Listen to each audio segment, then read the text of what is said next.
So our first guest for today has enjoyed a 16-year career at Microsoft. Starting as an intern, she has been in multiple HR leader roles across sales and marketing, engineering, acquisitions, manufacturing and supply chain, and business development. In her current role, she is responsible for the strategy, design, and execution of several programs that span apprentices, early hires, new employees, and current employees around the world. She also serves on the board of directors for Birthday Dreams, Apprenti, and University of Minnesota's undergraduate program. Please welcome General Manager of Employee and Career Development at Microsoft, Priya Priyadarshini. Priya, it's great to have you here today. Thank you for having me, Shelby. Really excited to be here. Thank you. Thank you. Our next guest is not only in charge of delivering NLI products and solutions to our clients, but continues leading the charge on sustainment support and measurement data. She lives and breathes the impact of our work on organizations and the people within them. In addition, she has all the qualifications: a Six Sigma Lean Black Belt, a Scrum Master, multiple ITIL certifications, just to name a few. When you partner with NLI, you are in the hands of a great team led by our Senior Vice President of Client Experience and Product, Catherine Milan. Thanks for joining us today, Catherine. Thanks for having me. And our leader for today's discussion, an Aussie turned New Yorker who coined the term NeuroLeadership when he co-founded NLI over 2 decades ago. With a professional doctorate, 4 successful books under his name, and a multitude of bylines ranging from the Harvard Business Review, Wall Street Journal, the New York Times, and many more, a warm welcome as I pass the virtual mic to co-founder and CEO of the NeuroLeadership Institute, Dr. David Rock. Off to you, David. Thanks so much, Shelby. Thanks for the warm welcome introduction. And Priya, what a delight to get some time to catch up with you. It's been 7 years since we first connected at Microsoft, and it's been fantastic collaboration all that time. I know we've worked on so many things. I really look forward to hearing your perspective over that time, and we can even talk about the concept of perspective. And Catherine, excited to bring you into this conversation as well. Growth mindset's been really foundational at Microsoft, but I know we've also put this in place at a number of other really important organizations, and you've been involved in all of that. So it'll be really interesting to kind of think about how does growth mindset integrate into a company, starting with Microsoft as kind of the story overall. But Priya, let's kick off with you. Tell me a little bit about your background. I mean, I know a little bit about it, but I'd love to know more, and your journey with Microsoft. Bring us all into your story a little bit more. Happy to. Well, I'm so delighted to be here, David. As you mentioned, we've had such a long run with NLI for all of these years, and I have been here for all of those years, given I've been now here at Microsoft for 16 years. I'll start by saying I never thought I would be with any company so long, and yet my journey started with Microsoft when I was still in my early days as an international student, who came here from India to, just fulfill her American dream. And my first moment of belonging happened back on campus. And I actually am from Minnesota. I see a lot of people are here from Minnesota. So welcome. Excited to have you here, and Kirkland and Seattle. But anyhow, so when I was on campus as an international student trying to find my next, role, there were many, many companies who sort of filtered us out given we were international students and due to visa implications. So my first moment of belonging actually happened where Microsoft truly invited us to the table, to participate in the interview process. And I felt like, oh my gosh, this is the place where I want to be. And so I joined this company as an intern. I actually shifted professions from tech into HR.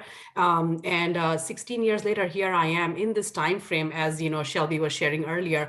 I have spent a lot of time, for those who understand HR and are in the profession, in what is called an HR generalist role as an HR business partner, supporting variety of different professions, functions, and leaders within the company. And most recently, it's not even recent anymore. For the last 4 years, I'm delighted to be part of the Center of Excellence, is what we call it within Microsoft, in this organization called Talent, Learning, and Insights. And it is a privilege to wake up every single day and get to do what we do, because we are here in service of all of our 180,000 employees to ensure that we are providing them great, development options, programs, experiences, and enablers through this process for all of our employees. So that's what I'm currently doing. Fantastic. It's 180,000 now. Wow, you guys are growing faster than we are. That's a big number. I just feel like I blinked it. It was 110,000 just recently.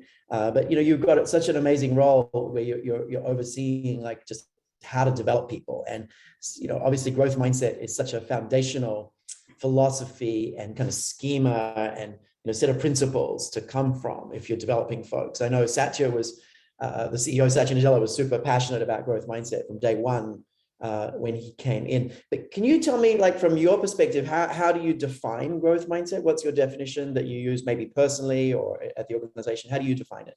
Yeah, so for those that know me, I mean, is I'm in constant pursuit of quotes, and I love reading, which comes back to growth mindset. But one of the most recent quotes that I came across, David and Catherine, is I don't know who the author is on this quote, but it says, "Your attempt may fail, but never fail to make an attempt."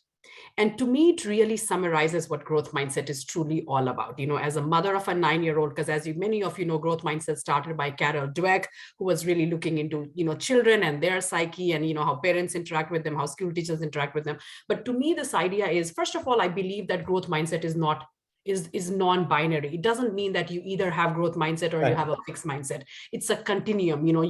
It depends on how much time we spend, in practicing more stuff that are related to growth mindset versus when do we actually catch ourselves into that fixed mindset. But it's a continuum, and we can flex that muscle as much as we want. To me, it's really about this continuous drive for improvement, a yearn really for learning, openness to ideas and feedback, eagerness and curiosity, realizing that discomfort and adversities will always present new opportunities to learn and get better. And ultimately, it's about really getting comfortable with the discomfort and the unknown. Yeah, no, that's great. Thanks very much. It's interesting. It's actually an idea that's been around for literally thousands of years. Like philosophers, like some of the early philosophers, the earliest known writings are actually talking about this, which is really interesting. Nature and nurture and all of this stuff. And it was in the 1950s, like Carol Dweck definitely popularized the concept and really brought it into schools in a big way. And in Australia, where I'm from, they use it, quite widely in schools, for example. But the research basis actually started in the 1950s with a concept called incremental theory versus entity theory. Growth and fixed is a much better title. But, entity theory was, you are one way, and incremental theory was, hey, you could get better. And there's been actually decades of research kind of behind that Carol then drew on. And then we helped make the leap into organizations, working with you guys and 100 or so other large organizations to really think about this, not in schools, but in businesses. But it's such an interesting thing. Maybe Priya, can you share maybe a personal story of growth mindset? And then Catherine, maybe you have one as well. Just how has this applied to you kind of personally as a concept? Yeah, well, let's see. So first of all, this last few months, I personally have had, just like many people, I had a lot going on in my life, including, some health issues. But in the middle of that, I picked up this book by Elizabeth Gilbert called Big Magic, and I highly recommend. I'm a huge fan. She's the one who wrote Eat, Pray, and Love. But in that book, it was an aha moment for me to connect it back to my own fixed mindset, because she talks about this idea of what a creator goes through, right? And we all are creators in our own sense. And she called to action to watch when we use language such as, I am simply not, it's not me, I am not that type, I can't, I don't, and we put these labels on ourselves. And I realized that I do it more often than I realized I do it, right? And it comes from a place of maybe fear. It comes from a place of being judged, like all of those things. It's back to this point about discomfort and like labeling our own selves. Like, I am not an athlete. I am not a writer. I am not a poet. Like, I'm not all of these things. And so my big challenge it was very little, meaning every single time when that idea comes to my mind, how am I going to just register that, acknowledge that, and maybe say yes and try it out. And that trying out then manifested itself into, doing skydiving with my mom, going camping. I used to say I'm not an outdoors person. Like, I don't know if I want to sleep outdoors, but, doing camping with my 9-year-old, taking time off from work, which was very hard for me to do, because I was like, oh my gosh, if I leave, like things will fall apart. No, that is not the sign of a great leader, right? Like you have to live in a place where you have sustained teams and organizations. And so for me to even make that statement and say, I'm going to take 4 weeks off. And of course, my company and my manager were extremely supportive, but it really pulled me out of my own fixed mindset, going back to the things like, it can't, I am not, I can't, I don't, what if? Right. And so that's the story. It's not one story, but many, many things that I'm continuously trying to practice to get out of my own comfort zone. What I hear is it's really woven into your like overall mental models of the world. And it's something that you notice constantly. We actually have data on this, that when we teach growth mindset to people, about 1/4 of people actually notice a fixed mindset and shift to a growth every day. Wow. which is amazing. About something like 90%, around 90% do it at least once a week.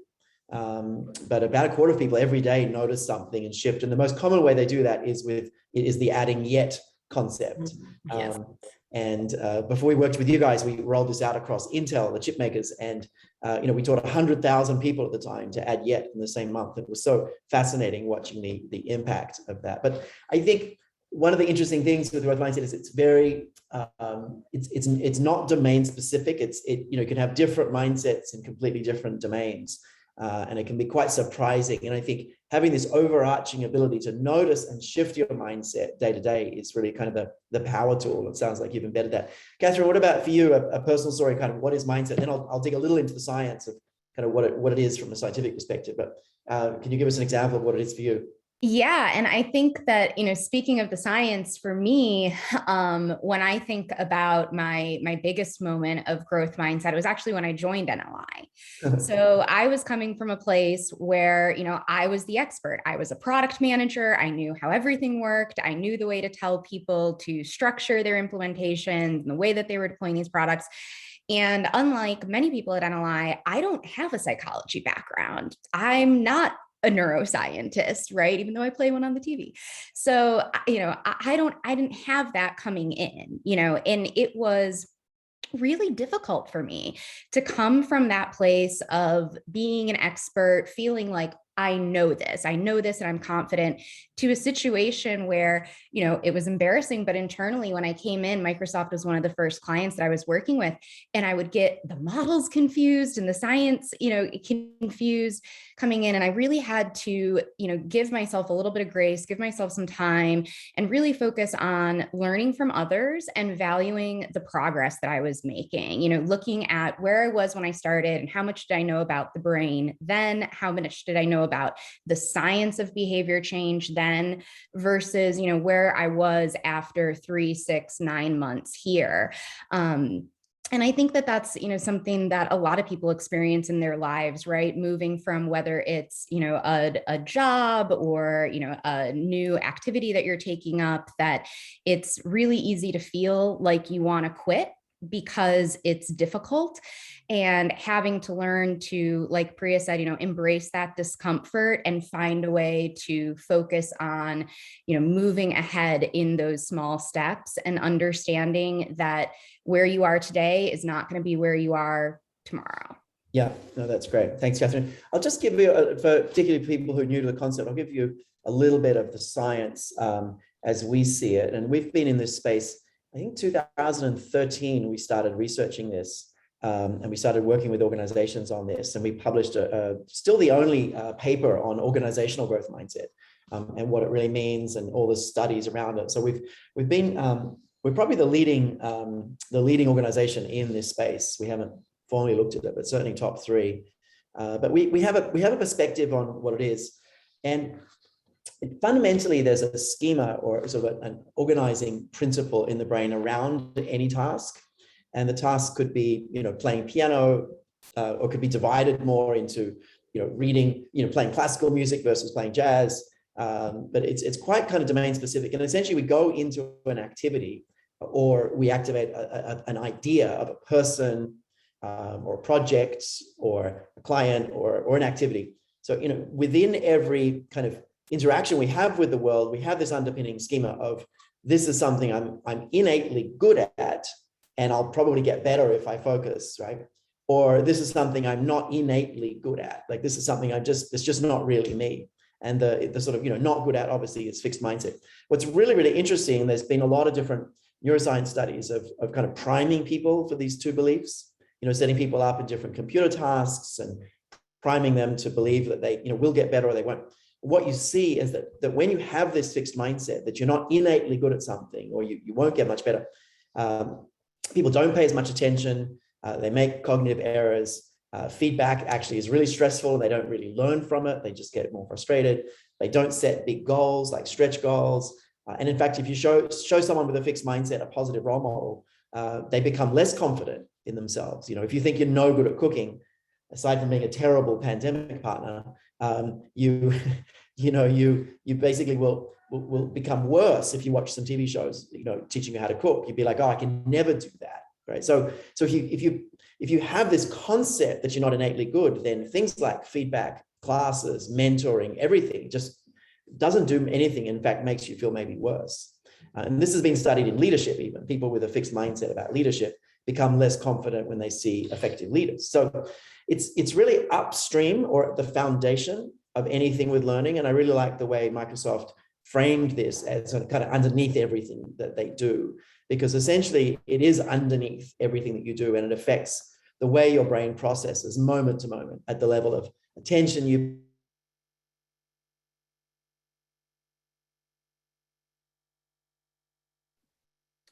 Oh, David, I think we lost you there. But Priya, so closing up the science there, growth mindset really underpinning everything, and the way that we focus. Would love to hear a little bit from you about how growth mindset has been, helpful to you during the pandemic. How has it been helpful to Microsoft?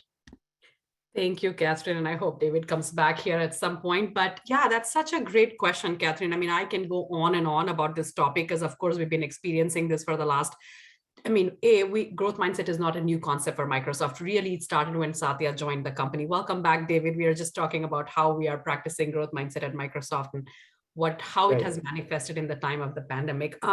So the good news for us was we already had an anchor, we already had worked on our 4 cultural frameworks is how I talk about it, which is all underpinned by this idea or notion or concept of growth mindset. And our 4 cultural frameworks, the first one is around our cultural attributes, which is about being diverse, but also inclusive. It's about this notion of really, truly being one Microsoft in our approach to our partners, ecosystem, and our customers. And the second one is around this model of our leadership principles. First of all, we believe that everybody can be a leader. And so we, in fact, worked with all of you. I believe it's been over 5 years at this point on this idea of what are the leadership principles that we really want to make sure we inculcate into the broader organization and all of our employees. And so our leadership principles are create clarity, generate energy, and ultimately to make a difference. And so if you think about these leadership principles in a time like the pandemic, where there is utter chaos, there's not a lot of certainty, actually clarity is really of a highly prized. How do you create clarity when there is so much ambiguity, so much volatility? But going back to that has been really helpful for us to say we just go back to our anchors. The third one is our manager framework, which we have, which is model, coach, and care.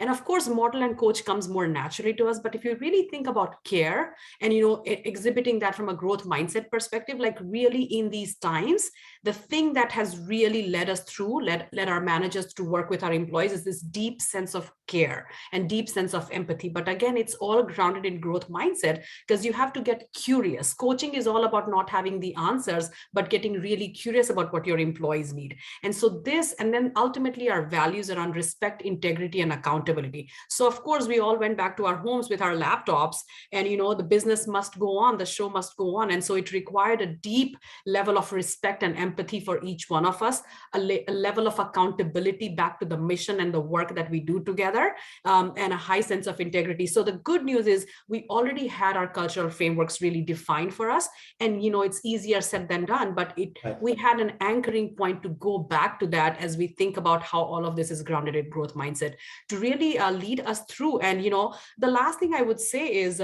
we are truly living in a time, and Satya says this really well, is this notion of hybrid paradox, where half the people really truly value flexibility, half the people really are craving for that social connection, and so in that, how do you move forward? Well, we don't have all the answers. What we have is this sense of experimentation that we are going to get really curious, we are going to learn, we are going to try to not get frozen. And with a sense of psychological safety, we'll just move forward and then come back and say, well, here's what we've learned and here's how we are going to redirect, our approach or our energy. So no, in the absence of that, it would have been super difficult to navigate very tremendous times. Thanks. No, it's interesting. And I think I was in the middle of saying the overarching habit of yet is key, but then there are 3 habits that everyone wants to activate day to day, which is experiment, value, progress, learn from others. And that's been so helpful during the pandemic. There's probably 2 mindsets that really saved your brain over the last 18 months. And we've been talking about both of them since March last year. But the first one is the Stocktail Paradox, which is essentially, this is going to take a long time and be really hard, but eventually probably work out, as opposed to, oh, we're all going to be back, it's going to be normal by January, and then you crash when it's not, right? Or catastrophizing. So the Stocktail Paradox has been really important to kind of lean into this and say, look, all the other pandemics have been years, unpredictable. Let's just settle in and assume this is going to be really hard, really long. And then the next step is really growth mindset. So the next step is, all right, how can I experiment? How can I just focus on progress? And how can I learn from others during this time to really just open this up, in some completely different ways? So we helped Procter & Gamble with their whole growth mindset strategy also in the year or two before the pandemic. They also found it super helpful. And some of the stories there were really heartwarming about how they managed to, continue to put out what are really critical supplies around the world with completely experimenting and completely throwing out their normal ways of working. So I think it at a high level, it enables companies to really adapt faster and evolve a lot quicker.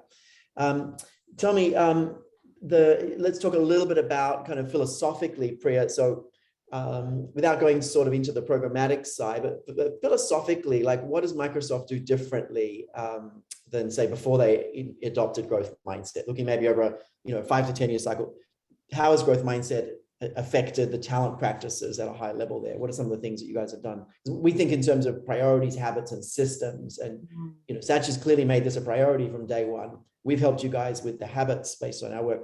But then you guys have done a ton around systems. Tell us a little bit about the systems that are different there across all of talent.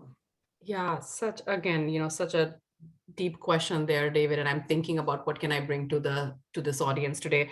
Look, the first thing that really just immediately comes to my mind is our chief HR officer, our chief people officer, Kathleen Hogan, had done a post a couple years ago. And we really sat down as an HR leadership team to talk about, who are the people who we are hiring? If we are truly going to double down on diversity and inclusion and bring people from all walks of life, all sorts of experience, truly being the global company we are, do we screen in people or do we screen out people at the get-go? When we are meeting with people, like, is my brain always thinking about what are the things that will help me quickly eliminate this talent versus what should I truly deeply watch for that will help me think about the potential of what this talent is going to bring to the table, how they are going to add to the cultural fabric of Microsoft. So this concept of addition versus elimination has been really, really powerful, and it's easier said than done, but it really requires a growth mindset on the part of the candidate, first of all, to apply to Microsoft and how we make that attractive and compelling for them. The hiring manager, the GTA, the global talent acquisition processes, and how we reach and our outreach and all of that. And that's been really powerful. And a very small example of that would be, today my team runs a global apprenticeship program, which is a 16-week program called Microsoft Leap. And it's really that, like, we are inviting people to take that leap with us.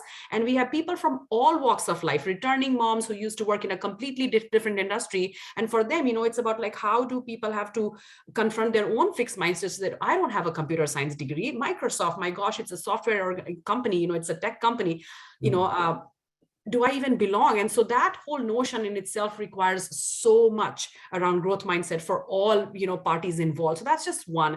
The second one is we just recently started talking about career. And, of course, the great reshuffle is happening, as many of you know, and everybody in this moment has been thinking about their jobs and their career, and not just what they're making and, what they're doing and from where are they working, but also why are they working? And so we've just launched this new framework, and we love threes, as you guys can see. We love frameworks and threes.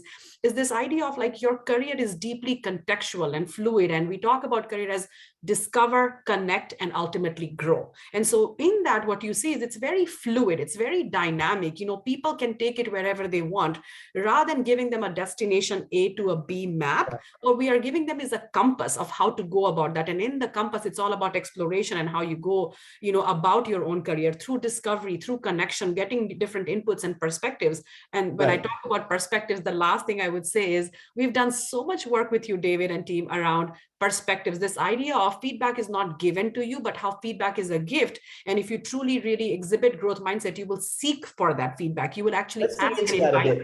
yeah, let's dig into that a bit. I just want to make a comment, and maybe Catherine, you can comment. I know you've got a pretty big team. You run the biggest team at NLI, so maybe you have some thoughts on this as well. But one of the shifts I think that growth mindset brings around just recruiting is, are you hiring for someone who's done the exact job before, which is more of a fixed mindset, or are you going to hire someone where this would actually be a stretch and the role would be an interesting challenge? And it's a really different mindset. Like, you want people who've got some core skills, right? Some core experience. It's not completely tangential, random. But, you know, with a growth mindset, you hire really differently than with a fixed mindset. You know, you're much more flexible and open to completely different types of backgrounds. In fact, you want people who haven't done the job before. That's the irony. Potential. Yeah, yeah. You want people who haven't done the job before in some ways. Well, the aspects. Catherine, what do you find with, you know, you do a lot of hiring and, you know, putting in place? How is this relevant at NLI? Yeah. And I think, you know, speaking for a minute about, you know, outside of NLI, I think one of the best examples that I've heard of this is, you know, we're still in a bit of a nursing shortage. Definitely like 10, 15 years ago, we had a huge nursing shortage.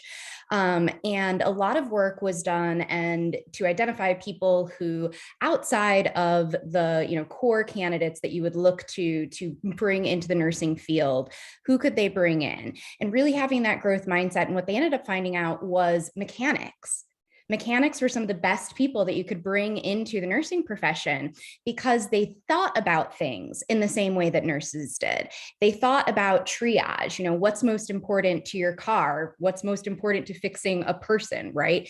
And they thought about systems and how systems worked together to, you know, create like a whole being. And I think that, you know, this to me is, you know, a great example and something that we look at here when we're bringing people into NLI. Again, you know, and I'm an example of that. I don't have the psychology background, but I had transferable skills that fit here. And we, you know, look at bringing people in who have new ideas to add. And I think that, you know, it's a great platform for thinking about how growth mindset really underpins any kind of D&I efforts, any inclusion efforts and belonging.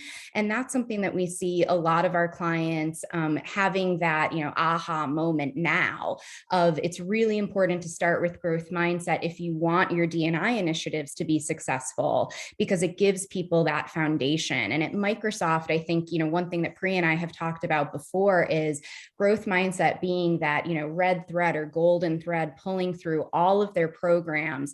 It both gives people a nice touchstone. So when they're coming into something new, it doesn't feel completely new. It doesn't feel disconnected. Right? It fits into a map. They feel like they have something to spring off of. And that perspectives program, you know, their feedback program, like we were talking about, the full title of that is actually Perspectives Activating a Growth Mindset, which I think is really powerful and, you know, just a really nice visible way of showing how do all of these things fit together to move the organization forward. Yeah, it's interesting. We in our Grow solution, which is you know, rolled out widely, many. It's impacted. It's probably close to millions now. But the Grow solution, the three big habits we focus on are experiment, value, progress, learn from others. And we dug into learn from others, and it became so clear that that asking for feedback was the power tool for activating a growth mindset. And let me just slow down and tell you a little bit of the story about that. It's been a wonderful part of our evolution.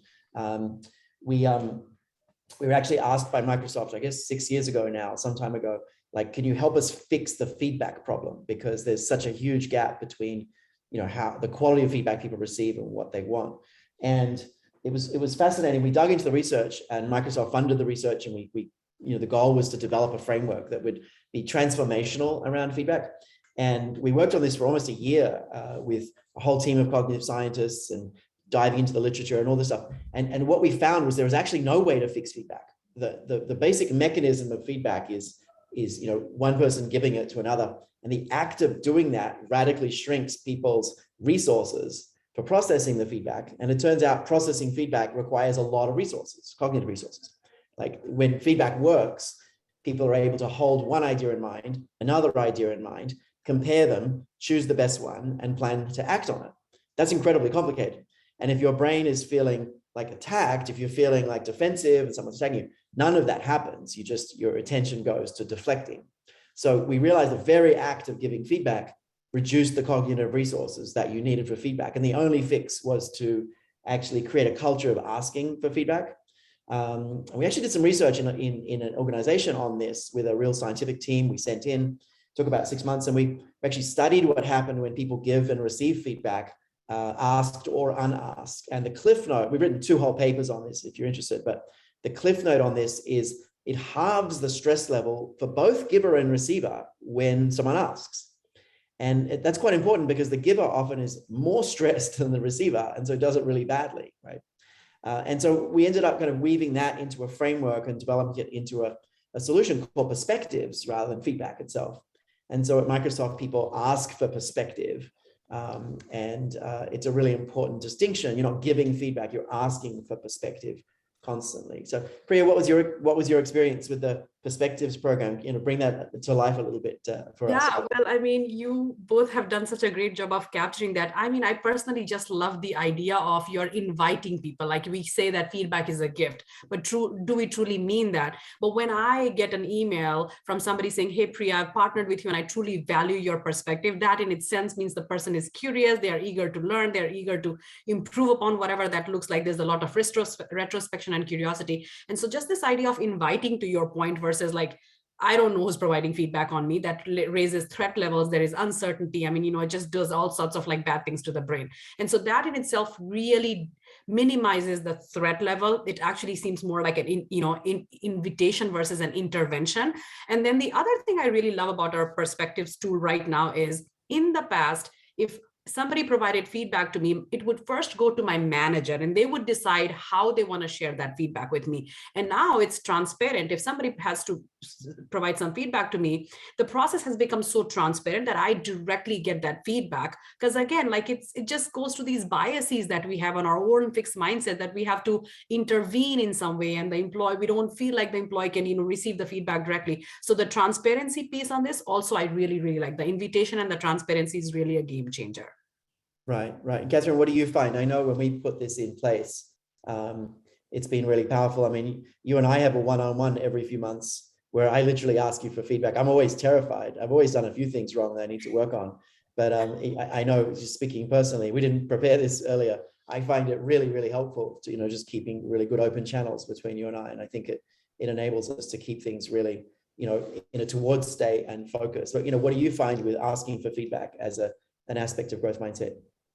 Yeah, I completely agree. And I think that, to that point, I think it's, even more important to be asking for feedback if you are a leader, if you are in a leadership position, because it's, extra threatening for people to provide that feedback. And I think that there's also an assumption that, if you're a leader, you don't want anyone's opinion. You don't need to know, right? And so, in our one-on-ones, when you ask me for that, it makes me feel good because I see it not just as an openness to feedback, to change, but a desire to hear input from teams. And I think that that's one thing that, I'll say across NLI, we're always asking our team leaders here to ask their teams for feedback, to, get a gauge of how we're doing. And the clients that we've worked with where we start growth mindset rollouts with their leaders always tend to work really well, both for that,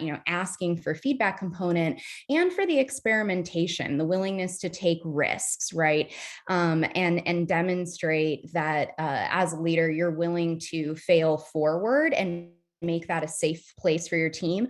One of the things that I love that we do at NLI is share mistake of the month. So in our monthly all hands meetings, we ask people to share like, what's your mistake that month? And everyone, who has a good short story will share that. And then we vote on like, who made the worst mistake? And it's great. And it's a way to create that culture where people aren't afraid to talk about problems, talk about mistakes. And that's what allows us to move forward, be stronger, be better, and not have things, kind of festering underground. Yeah, no, that's great. It's these kinds of things that become kind of part of the ritual, part of the culture, in a regular cycle really help to define culture in a whole lot of ways. And, I'm always anxious when I go to ask for feedback, but I always learn things that I would just not have known. And I make a bunch of mistakes I have no idea about. I'm completely unconscious. And there's the fact that like, other people literally know your potential and, you know, capabilities and skills and stuff better than you do, with the exception of only a few really technical things. Like other people are literally more accurate about what you are capable of and what your skill set is, you know, than you are. So, you know, if we're not asking for perspective, it's like, how does it, you know, what happens? Priya, you want to weigh in there? Yeah, yes, you saw my body language. I was eager to chime in because, one of the things I realized, as we think about this global company where we have thousands of people coming in and thousands of people going out, there's always so much churn. It's so dynamic that's happening. It is so powerful to have simple, and yet common language to be able to talk about these things. So one of the things that we did within our manager trainings and manager programs is we started this idea of this notion of pressing pause, zooming out, and making a choice.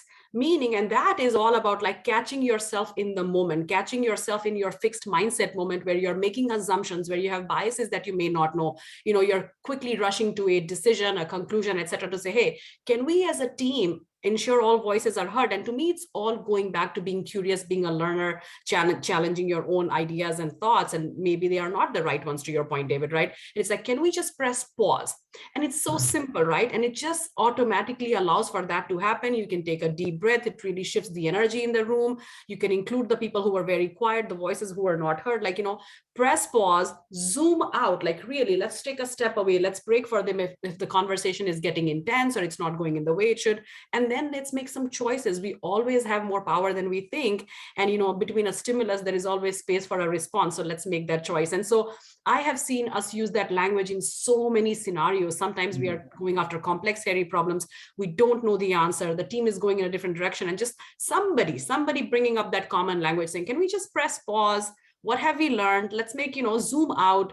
And so I would really encourage, like, that's been so, and it's so simple and so basic, and yet it really can do magic, when teams are collaborating together, especially in these times. That's great. It rests on people's willingness to and desire to focus on learning, right? And so you're priming people that learning really matters. So to learn, we need insights, right? For insights, we need actually to go a little bit quieter. And we've done a ton of research on insight itself, and it requires a brain that's actually out of gear, that's like in idle. It's really, really important that you have the space to reflect, to have those moments. So, the whole world kind of needs a bit of a growth mindset about this hybrid work situation, because just to link to that, because we believe you can be more innovative in this situation.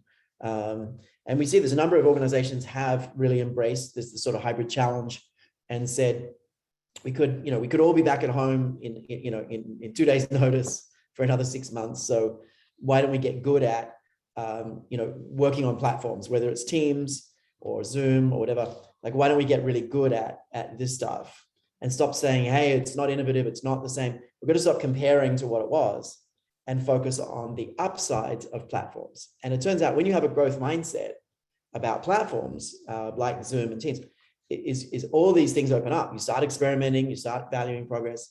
And it turns out, of course, it's not the same, but actually there's a bunch of ways it can be better.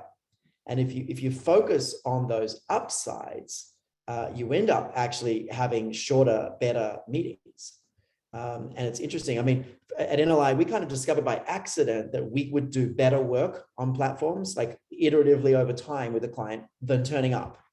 So we found this because a number of our clients were essentially global, wanted, all these constituents involved in, inputting into culture change work. So, we'd have a Zoom, sorry, the Teams wasn't around then, but we'd have a Zoom or Blue Jeans at the time with people from all around the world. And what we found is that, rather than flying everyone in or going somewhere for 2 or 3 days, is that meeting even for 3 or 4 times for an hour every week for a month, we just did way better work. And it turned out to be much more innovative, obviously more inclusive, dramatically less expensive. But what we found was that it was actually better work. And so we noticed this and we said, hey, why don't we do all our work like this? And we actually went fully hybrid a few years before the pandemic, because we just found that it was fine to let people work from anywhere. Because we're all going to be in a platform most of the time anyway, and we're good at it. So I think it's really important you get that growth mindset about platforms. And if you leave space in people's day and in their meetings, we can be just as innovative. And there's no evidence otherwise. Do you want to comment on that, Priya, and then maybe Catherine? Yeah, I would love to, and I'm trying to keep an eye on time here. So first of all, I would say, going back to way back 6-7 years ago, David, when we worked with you on the leadership principles around create clarity, generate energy, and making a difference, that is the first time I actually personally paused to understand these eureka moments and what these insights were all about, and how you watch for those signals of light insights and deep insights, and your insights on a scale of 1 to 5. And the NLI Summit was amazing. I mean, I learned so much. I was like, oh my gosh, right? And I understood the power of keeping my phone in the other room, like really letting my brain wander, like having really looking forward to that commute time or that shower time or that sleep time, because in those moments when your brain is idle and not really already focusing on something at hand, that is when they make meaning and sense making of things that are sort of in the background, and that's when you have a great idea. So now I keep a journal next to my bed, because when I wake up early in the morning, like it's just something that I haven't been able to solve in my awake mind, just happens to me naturally. There is so much research, science, and power to that, because we are such a culture of activity. So that's number one. The second is to your point about, I think through serendipity and through the circumstances in the last many months, I think our fixed mindset have been challenged in all sorts of ways. As I think about my team and the work we do, there were certain things that we thought were only first class when it were in person. And so when the pandemic hit, we were like, none of us knew, first of all, that it would stay so long. But when we were doing scenario planning, we were like, but how could we not have everybody under one roof to do this together? The hundreds and thousands, like it just won't be the same experience. The learning may not happen. And lo and behold, we learned that in fact, we were able to create more inclusive experiences, because the chat really allows that for people who take more time to process, for like people, because if you are, just think about any meeting, 30 people sitting across each other, you barely hear from 4 or 5 people in a 30-minute meeting, and there are all these voices that are not heard. But now when you are in these calls where some people are on video, some people are not on video, and some people may be in the room, but you have the chat functionality, so that's been awesome. And another practice that has come to us is this value of asynchronous and also synchronous. So on Teams now, it's almost a normal practice at Microsoft that you are invited to a team meeting, but we will record the meeting session regardless. So you could go watch that on your own time. So how do we reduce this notion of FOMO? It's like, what am I missing, for example? And so many learnings coming out of like, how can we collaborate and what tools can do to enable that collaboration? And to me, ultimately, it's about, and it's not either or. It's not just in person. It's not all virtual. It's about, there is some value in that, building that social capital in person and coming together at moments that matter. And then, other times hybrid can do so much more for you. Yeah, absolutely. And it's also interesting to remember that about a third of people are absolutely passionate about working from home pretty much forever. And it's because that's where they're most productive, not because they just want to loaf off. Like they literally say the reason is they're most productive, and it's very likely they are. But another third say they want to be back in the office full time, and their reason is because they also want to be most productive. So it's a very different people, and it might be a function of extroverts, introverts, the kind of work you do, all sorts of things. But both groups feel really passionately about that. So we need to have a growth mindset about sort of the approach that we put in place. But in particular, we're absolutely convinced that when you get platforms right, and most meetings end up needing to be on a platform, but when you get platforms right, your work is better, you hire more inclusively, you hire more diversely, I should say, you are more inclusive, and it just works a whole lot better. Plus, if another pandemic comes along, you're ready. And look at that, we might be there. Fingers crossed, hopefully we're not. But I think being extremely adaptive as a company will be a winning capability. The companies are able to go back to full work from home at a minute's notice and be just as productive, maybe more. I think those companies will thrive in coming years with where we are. Catherine, some comments for you? Yeah. And it's, exactly to what you were saying, the clients that we've been working with who had growth mindset as a foundation to their culture, that were really embracing it. We've been able to see how much better they've been doing, frankly, during the pandemic. We had a large retailer that we were working with. They had an event once a year that normally they would have the top, 50 or so folks all come together in New York, do planning, do a meeting. They couldn't do that. So they shifted to a virtual event, which meant that they could then add even more people. And, we helped them organize that, helped them structure how they could do that online in a powerful way. And they ended up getting, really touching and inspiring feedback from folks saying, I never really felt like I was really part of the company. I didn't feel like I was part of the company, in crowd, because I don't work in New York. I could never come to these events. And I did. And it was, really meaningful to me. It signaled something that the company values me, that they value the work that they're doing. The organizers that we worked with said that it was their most productive session that they had ever had, because they were getting more people involved. They were deepening their pool of meaning by having more people contributing to that. And I think we have a lot of companies like that. I've been really happy to see how many organizations, again, with that growth mindset, are making huge strides in the Great Reshuffle to make themselves more accessible. So especially for folks who are neurodivergent or who otherwise need to take advantage of accessibility, you're able to increase your pool of great talent because you're not constrained to a geographic location. You're not just focusing on the way things have always been. And so we're seeing companies that have that really gaining a huge competitive edge, not just in letting people work from home, but in increasing accessibility and looking at the way that they're able to attract and retain talent. Right. Yeah, there's such benefits across, so many different points of the talent pipeline, from hiring to promoting to learning and development, workforce planning, kind of all of it benefits if you take this approach. And, just some comments in the chat, it doesn't mean that you should believe that anyone can do anything. And everyone can, get to Carnegie Hall, as a musician. Like, it doesn't mean that, everyone's great. You still have to have real clarity about what great performance looks like. And the clearer you are about that, the more people can kind of self-manage to that point. So, you still got to have great mechanisms for setting goals and debriefing and all those kinds of things. But it's kind of foundational as a philosophy that you're trying to get people to just constantly improve rather than prove themselves. You're trying not to nudge people towards the proving side, but to the improving side, right? Or you're trying to nudge people away from trying to look good and towards, getting better. And that, for me, that kind of encapsulates the concept, from prove to improve, from look good to get better. And you're trying to nudge people at all points in the continuum to do that. And, it's what's been really inspiring for me is the data that we've been able to pull out.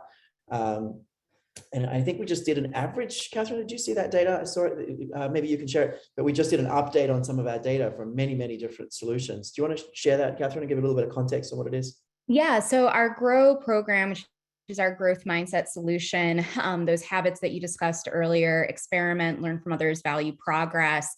Out of 3,202 global survey respondents, we're seeing an 88% shift in behavior. So that's 88% of those folks saying that at least once a week or more, they notice themselves having a fixed mindset and they shifted to a growth mindset, which I think is incredibly powerful.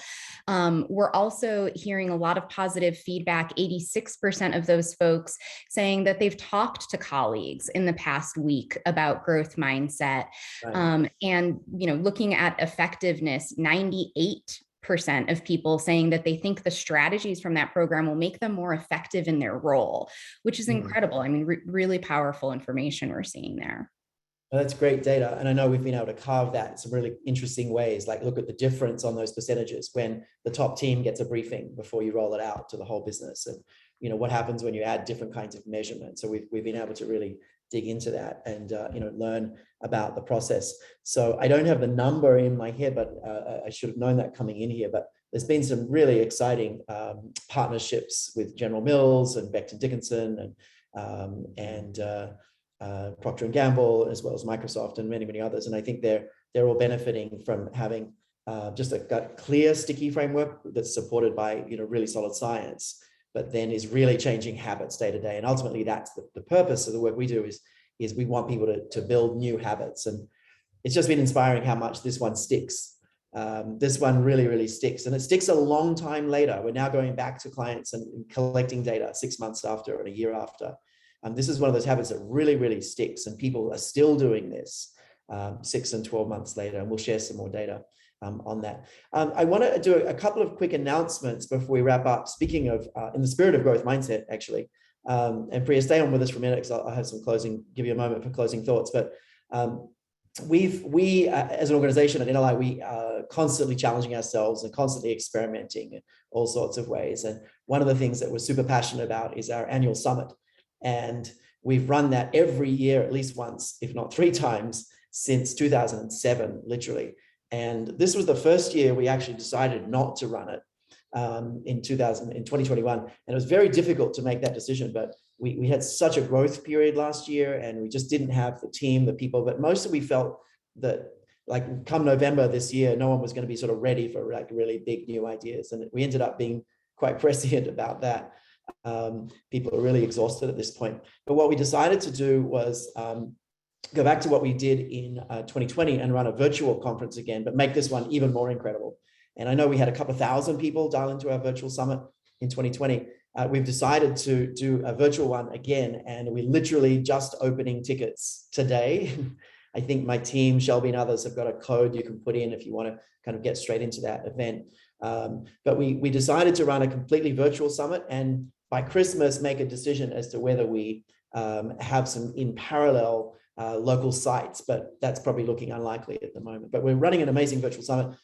February 15, 16, or 16, 17, one of the two. I can put it in the chat. I encourage you to hold the dates. It's a low-cost event, an incredible program.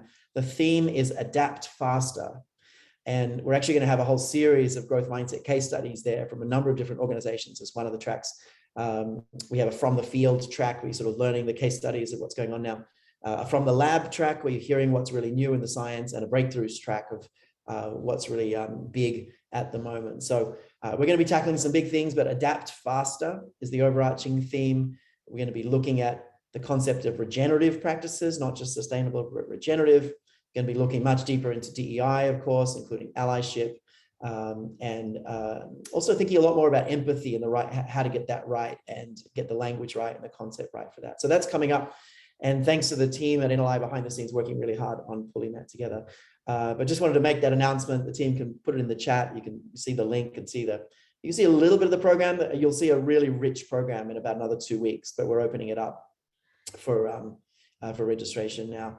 So Priya, just a huge thank you. Thanks for your growth mindset to be willing to jump onto this and catch up. And it's wonderful to hear everything that you've been involved with there. I think my favorite project, I know we worked on dozens and dozens of projects with you guys. My favorite one was actually building a game. We built a growth mindset game with you guys, which actually got played by thousands of people around the world. It's a wonderful game. We just never did the virtual version of it. So it's been shelved in this era. I'm going to have to talk to folks and let's get the virtual version of that game going. You guys have some technology people, right? So that's been really fun, but overarching, it's just been really rewarding and inspiring to hear that folks use the language and find it helpful is the most important thing. So any closing comments as we wrap up, Priya? Yeah, well, absolutely. Number one, I saw somebody in the chat was curious to know, yes, growth mindset, talking about it like the saying versus the doing, talking about it versus doing is another thing. And so number one, culture will just be something that can live on a piece of paper and the mission and vision that people have to go back and refer to, unless you really amp up and make sure your say ratio to your do ratio really matches. And it manifests itself in so many different ways, the systems, the habits, the symbols, the storytelling, the day-to-day practice of how we show up. And so that's been our biggest learning. And we are still on that journey, it's never done. Like the destination just doesn't arise. You keep working at it. And in terms of, the partnership, I would say, David, with you and Catherine and Brandon and so many in NLI over all of these years, the thing that I love the most, of course, we work with a lot of partners, to deliver on the work that we have for all of our employees. But my personal best favorite. Now, two things. One, I just feel like the relationship is not transactional ever. It's such a relationship based, and it really talks about this idea of transformation. Like, how do we move towards that transformation and truly move the dial on whatever it is that we are working on together? But number two, it just makes things so easy when we can really go back to the why. So imagine getting in front of all these smart, engineers and leaders at Microsoft saying, oh, our leadership principle is going to be create clarity. They're like, oh, tell me more. Why? Why did we choose create clarity? Because they are so research focused. And when you go back to them and say, well, brain science tells us that your brain actually goes into threat state in the lack of information, when there is lack of information, versus you can move it to word state even if the news is bad news, and sharing that with people. So when you talk about the context and the why and how human brains just work and why this all makes sense and how this is so practical, applicable, and sticky and durable, it just makes a whole bunch of sense. And it just makes solutioning and ideating with all of you very, very easy and fun. So thank you for all the work. And I'm excited about the career work we are doing with you, Catherine and team, and more to come on that. We just launched it to the entire company. So, well, fingers crossed. Thanks, Priya. That's great. Catherine, any closing comments before we hand up to Shelby? Yeah, I'll just take the opportunity to, thank Priya for the tremendous partnership over the years. And one of the things that I really value about working with Microsoft is it's an organization that really does walk the talk. You all really weave the science into everything that you do. I've seen that there. My husband's best friend's wife actually recently got a job with Microsoft. And I, kind of unfairly gave her a little quiz, and I was like, oh, well, do you know the leadership principles? And she rattled them off, and she could go into growth mindset and the cultural attributes. And it was just, it was really great to see how much that's kind of inculcated and really created a culture there. And, love seeing that with all of our clients. And I think Microsoft is just a fabulous example of folks who built a strong foundation that's helping to carry them forward now. Yeah, fantastic. And just the foundation where everything comes back to some common, code, which is how does the brain work, is incredibly helpful and provides this ecosystem, almost like an operating system for building talent practices, leadership practices on top of. And it's been fantastic having that partnership. Thanks so much, Priya. I'll let you jump off. I'm going to hand back to Shelby. Everyone out there, this is the end of our season. We're going to see other ways, but take care of yourselves, look after each other, activate that growth mindset a lot as we go into the next few crazy months. It's going to be really important. And we'll see you back early next year. Thanks, everyone. Thanks, Catherine, as well. Bye-bye.